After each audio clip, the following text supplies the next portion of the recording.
But actually, I forgot to tell you, we were talking about like our first week, what people had to say. Well, the WNBA fined me for No!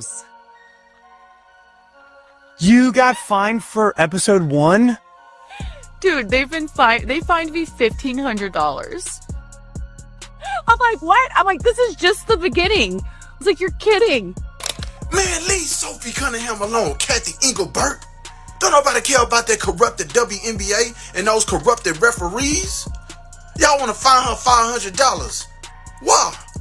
Because y'all feeling some type of way because you, as the commissioner, not doing your job for that bum league. You hear me? At the end of the day, y'all have so many injuries. It's crazy. Y'all have over 150 injuries this year recorded.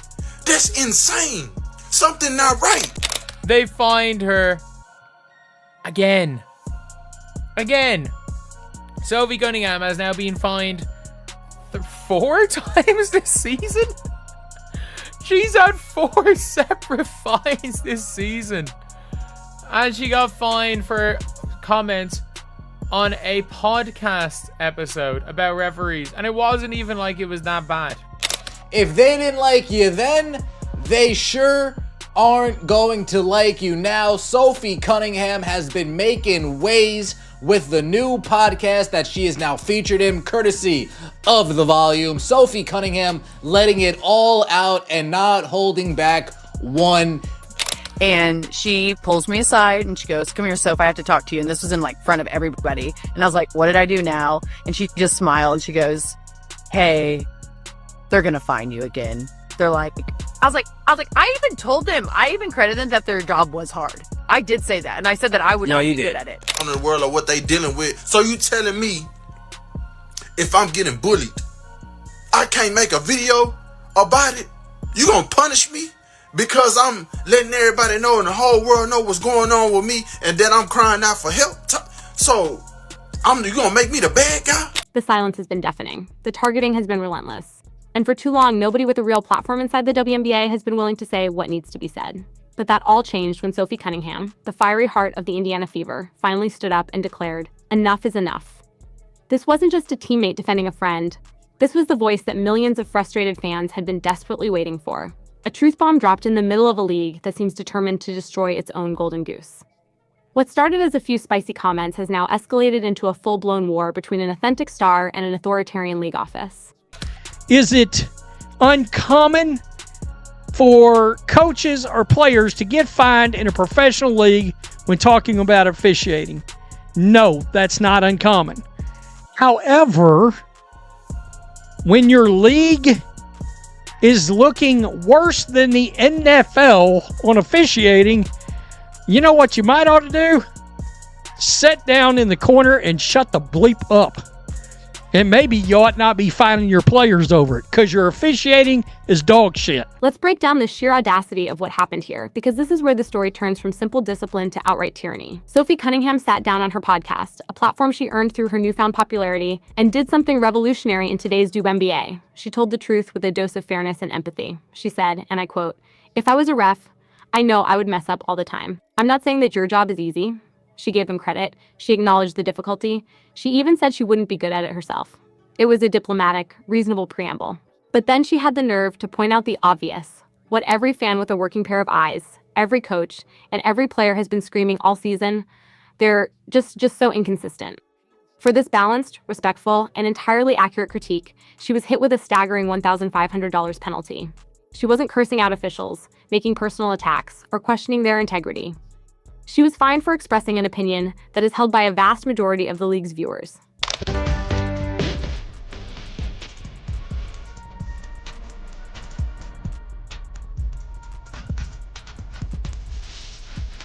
This wasn't Sophie's first rodeo with the WNBA's fine machine. It was the culmination of a season-long pattern of persecution that seems laser-focused on her. First, she was hit with a $500 fine for a humorous, viral TikTok video that poked fun at the refs, a clear punishment for having a personality that resonated with fans. Then, she was fined $900 for having the audacity to defend Caitlin Clark during the infamous Connecticut Sun Brawl, where she was the only one to step in and protect her teammate from a targeted attack. The league was essentially fining her for loyalty. Now, add the $1,500 podcast fine for the crime of speaking a widely accepted truth. That's nearly $3,000 for the combined sins of being funny, being a loyal teammate, and being honest.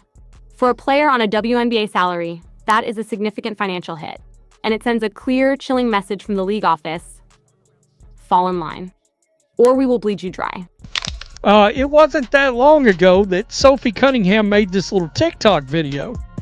And in said TikTok video, and you can see right here, this was July 23rd, she put this up and said she got fined $500 by the WNBA for criticizing the refs. But here's the beautiful, delicious irony that Commissioner Kathy Ing-Elbert and her front office goons completely missed. Every single fine has backfired spectacularly. Their attempts to silence Sophie have only made her more powerful, more popular, more profitable. They are, in effect, monetizing her martyrdom. After she defended Caitlin Clark in the Connecticut Sun game, her social media following exploded from around 350,000 to over 1.6 million overnight. Her jersey sold out. She signed major endorsement deals with national brands like Ring, Arby's, and Adidas, companies that want to align themselves with her authentic, rebellious spirit. Her podcast, launched with Colin Cowherd's powerhouse network, The Volume, became an instant success precisely because fans know she's not afraid to speak her mind. The fans have anointed her the people's champion because she is saying what they are all screaming at their televisions. She has proven that in the new sports economy, authenticity is currency, and defending Caitlin Clark is a brilliant business move. After 6 years of anonymity, Sophie Cunningham has suddenly become a superstar this season. Why? How did she accomplish the previously unachievable? How did she become a star in a league that seems to be allergic to star power? To her credit, Sophie Cunningham used her brain. She noticed that the path to stardom had already been cleared for her. She emulated the strategy that was utilized by Draymond Green. The hypocrisy of the WNBA's leadership is what makes this situation so infuriating.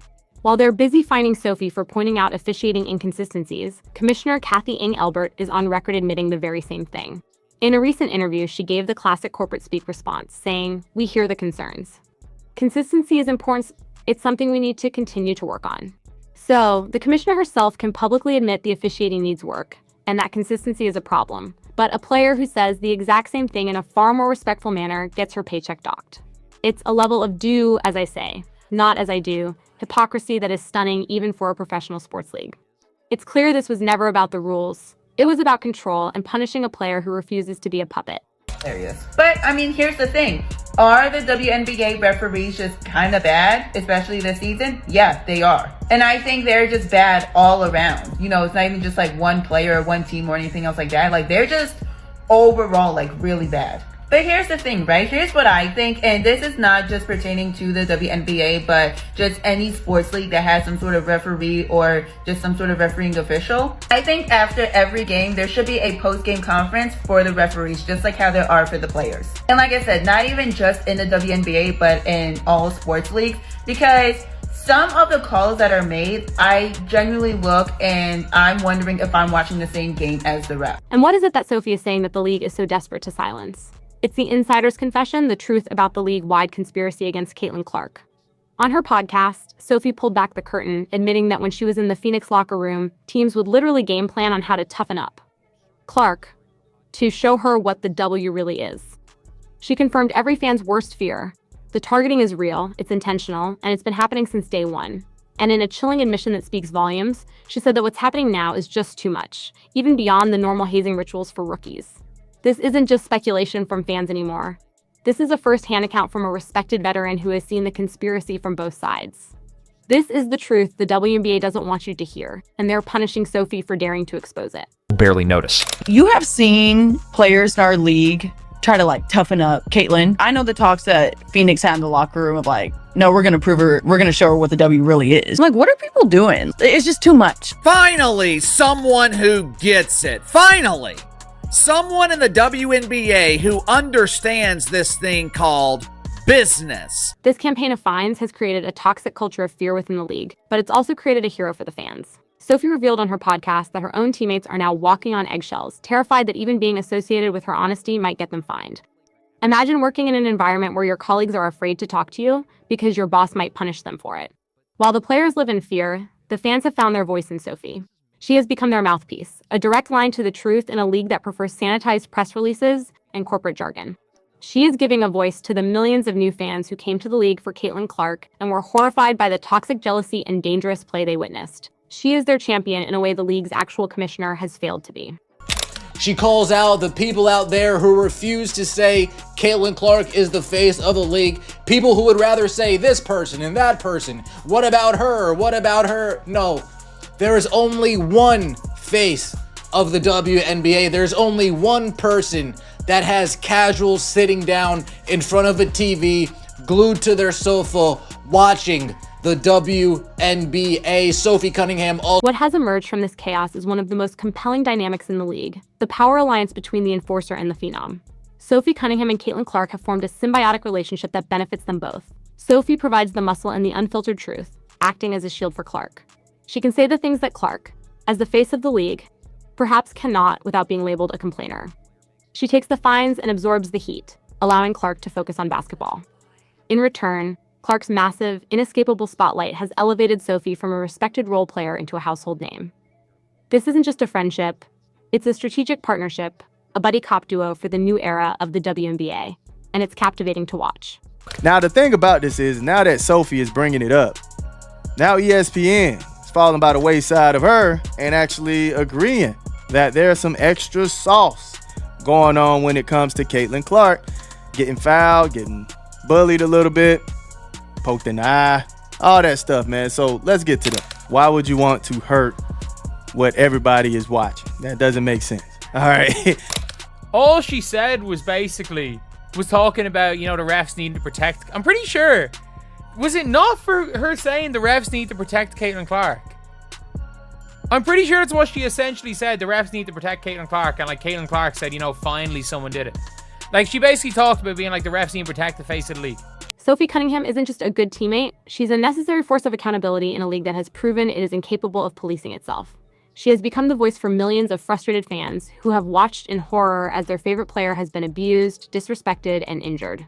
She has backed up her fiery words with her actions, embracing the role of the enforcer and paying the fines with a smile. The WNBA now stands at a crossroads. They can continue to allow the jealousy, the targeting, and the referee incompetence that is slowly destroying Caitlin Clark, or they can listen to voices like Sophie Cunningham and finally protect their golden goose. Sophie has done her part. She spoke up when everyone else stayed silent. The WNBA tried to punish her, but instead, they created a star.